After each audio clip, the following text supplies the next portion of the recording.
Hello and welcome to my channel, and welcome to another special video about the 2024 presidential election. If you are new to this channel, my name is Frank Zhu, and I'm a college professor teaching sociology, history, and philosophy. I'm also an award-winning landscape photographer.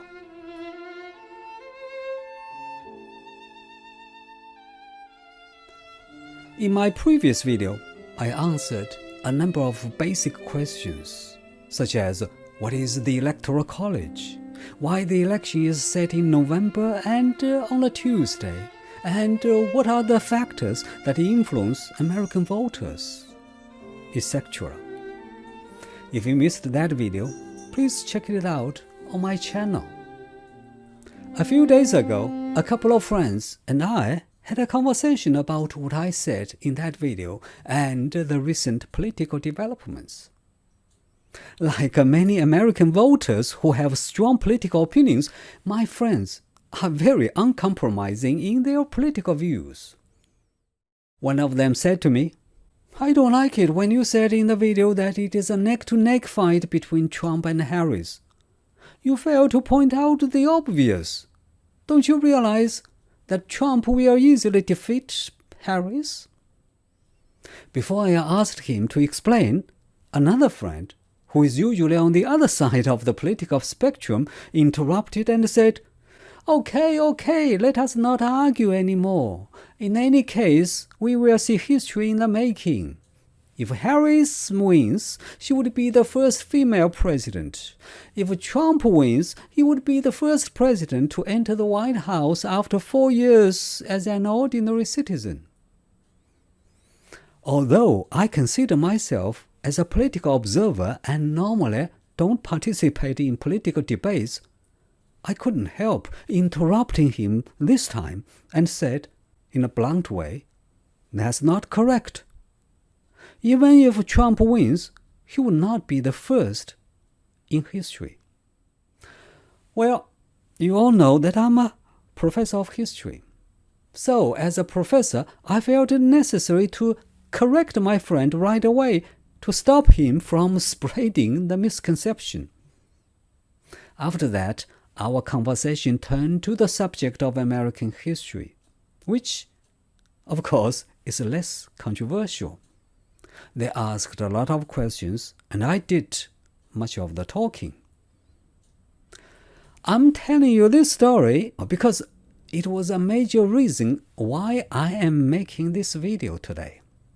I have a feeling that the misconception of my friend is quite common among many people.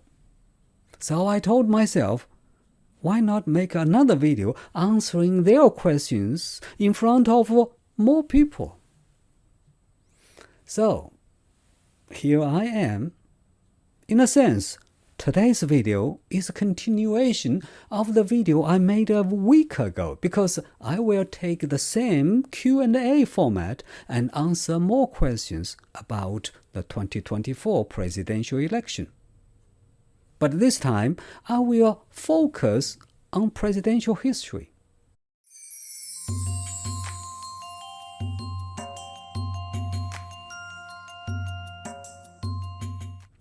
No, the first U.S. president who served 2 full terms in office non-consecutively was President Grover Cleveland. Cleveland was first elected as the 22nd president in 1884. It was a narrow victory because he was facing a sex scandal. He admitted having fathered an illegitimate child, but he insisted that it shouldn't preclude him from serving as president. He served for 1 term until when he was narrowly defeated by Benjamin Harrison in the 1888 election. After losing the election, he moved to New York City and became a lawyer. However, he ran again in 1892 and became the 24th president until 1897. So up until now, Cleveland was the only president to hold the office for 2 non-consecutive terms. So if Donald Trump wins in 2024, he would be the second president to leave the White House and return for a second term 4 years later.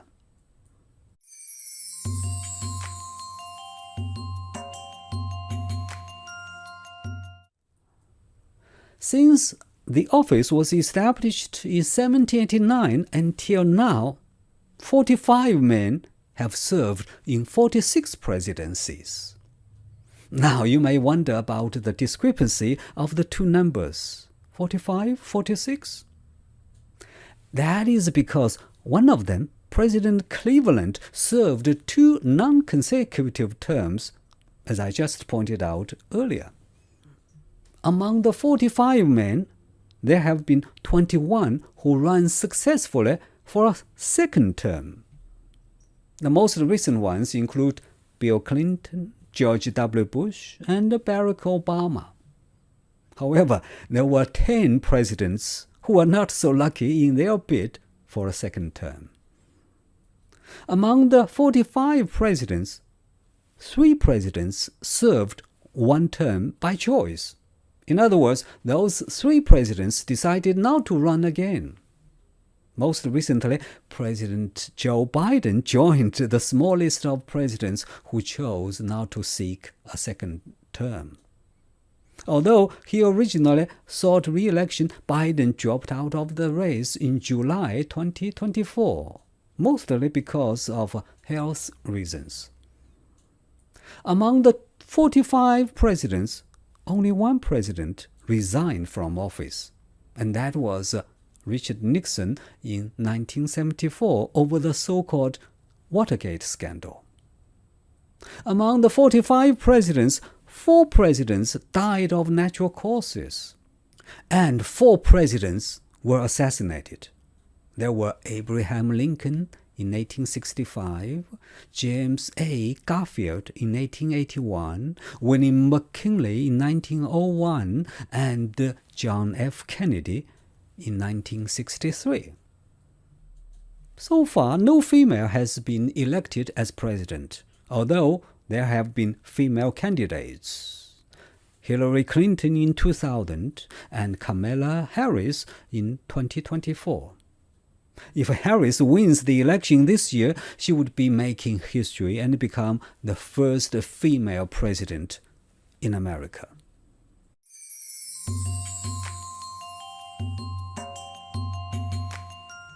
George Washington was the only president to receive all votes from the Electoral College in both the election of 1789 and 1792. He was so popular at the time that he would surely have been elected for a 3rd term. And it is no exaggeration to say that if he wished to be the king of the new nation, few would be opposed to his wishes. As a matter of fact, a few people actually proposed that he should become the king of the United States. However, Washington insisted that they had just got rid of the English king, and they did not need another George III. Also, as the first president in a newly created country, he was aware that whatever he did would set an example for future presidents. He feared that if he was elected again, it was possible that he would die while in office. In that case, Americans would view the presidency as a lifetime appointment. So, he decided to step down from power, providing the unwritten standard of a 2-term limit to presidency, which remained in practice for over 1.5 centuries.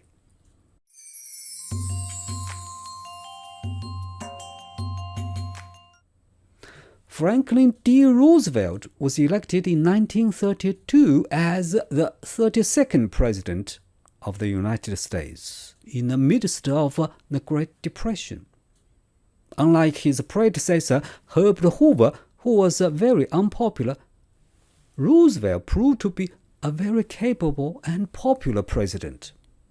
His famous words, "The only thing we have to fear is fear itself," gave the Americans much-needed confidence and encouraged them to face the problems head-on.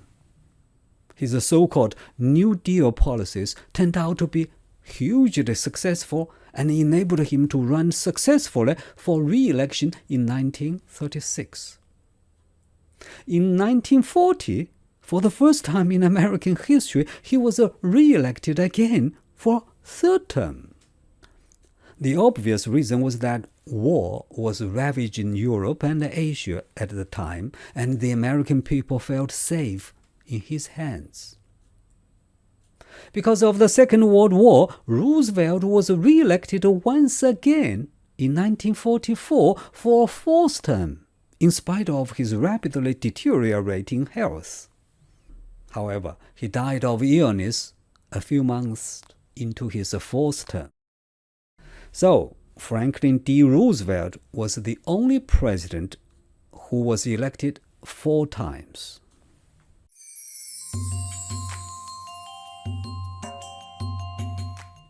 William Henry Harrison was elected in 1840 as the 9th president. However, soon after he took office, he caught a cold, which developed into pneumonia. On April 4, 1841, he died, having only served 32 days as president. By the way, in American history, Harrison, who was 68 at the election, was the oldest president to be elected until that time, and he became the first president to die in office. Speaking of age, President Joe Biden is the oldest sitting president in American history. He was 78 when he was sworn in office. Donald Trump would be the oldest person elected as president if he wins the election this year. He would be sworn in office at the age of 79.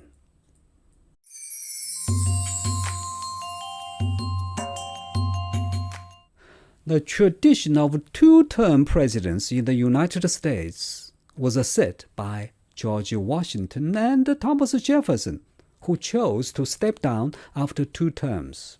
And it became an informal understanding until Franklin D. Roosevelt was elected 4 times. After Roosevelt died in office, Congress approved the 22nd Amendment on March 21, 1947, which was ratified by 36 states on February 27, 1951. The amendment limits the number of terms a president can serve to 2.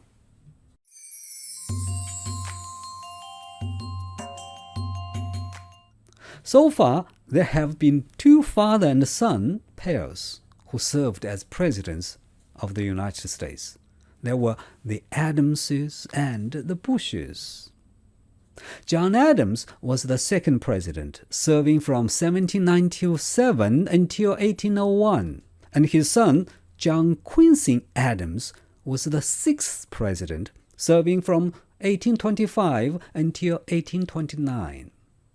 George H. Bush was the 41st president, serving from 1989 until 1993, and his son, George W. Bush, was the 43rd president, serving from 2001 until 2009. Well,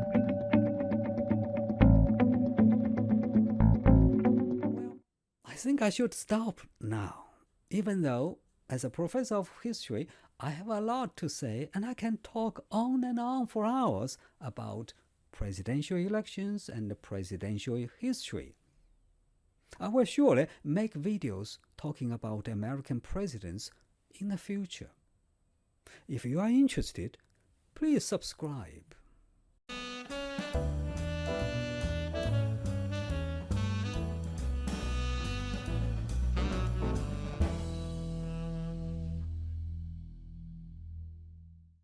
That is all for today.